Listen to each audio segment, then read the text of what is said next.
முதல் வாசகம். இயேசு உயிரோடு இருப்பதாக பவுல் சாதித்தார். திருத்தூதர் பணிகள் நூலிலிருந்து வாசகம். அதிகாரம் 25, இறைவசனங்கள் 13 முதல் 21 முடிய. அந்நாள்களில் அரிப்பா அரசனும் பெர்னிக்கியுவும் பெஸ்தை சந்திக்க செசரியா வந்தனர். அவர்கள் பல நாள்கள் அங்கு தங்கியிருந்த போது பெஸ்து பவுலுக்கு எதிரான வழக்கை அரசனிடம் எடுத்து கூறினார்.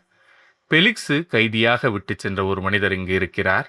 நான் எருசலேமில் இருந்தபோது தலைமை குருக்களும் யூதரின் மூப்பர்களும் அவரை பற்றிய வழக்கை என்னிடம் தெரிவித்து அவருக்கு எதிராக தீர்ப்பளிக்க வேண்டும் என்று கேட்டுக்கொண்டார்கள்.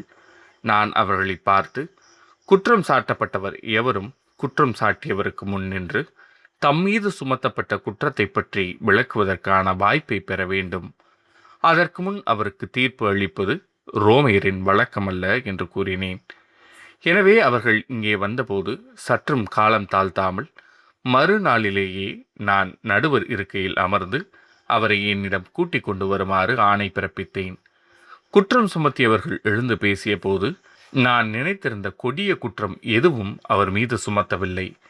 அவர்கள் அவருக்கு எதிராக சொன்னதெல்லாம் தங்கள் சமயத்திலுள்ள சில கருத்து வேறுபாடுகளாகத்தான் இருந்தன.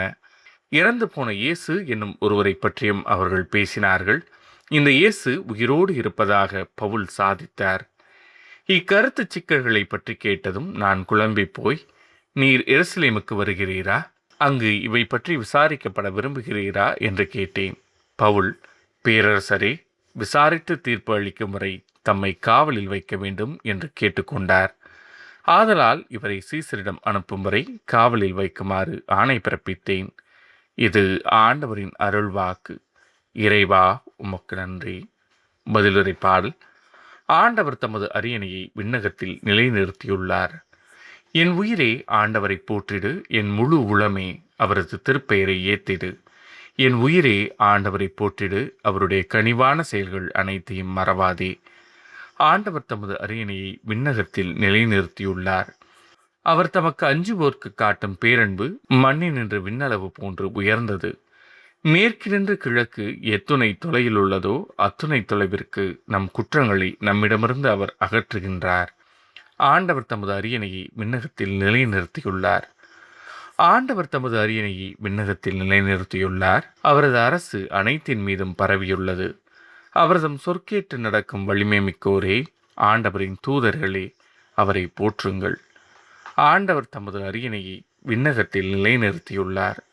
நற்செய்திக்கு முன் வாழ்த்தொலி. அல்லேலூயா, அல்லேலூயா. தூய ஆவியாராம் துணையாளர் உங்களுக்கு அனைத்தையும் கற்றுத்தருவார். நான் கூறிய அனைத்தையும் உங்களுக்கு நினைவூட்டுவார். அல்லேலூயா. நற்செய்தி வாசகம். என் ஆட்டுக்குட்டிகளை பேணி வளர், என் ஆடுகளை மேய். யோவான் எழுதிய தூய நற்செய்தியிலிருந்து வாசகம். அதிகாரம் 21, இறைவசனங்கள் 15 முதல் 19 முடிய.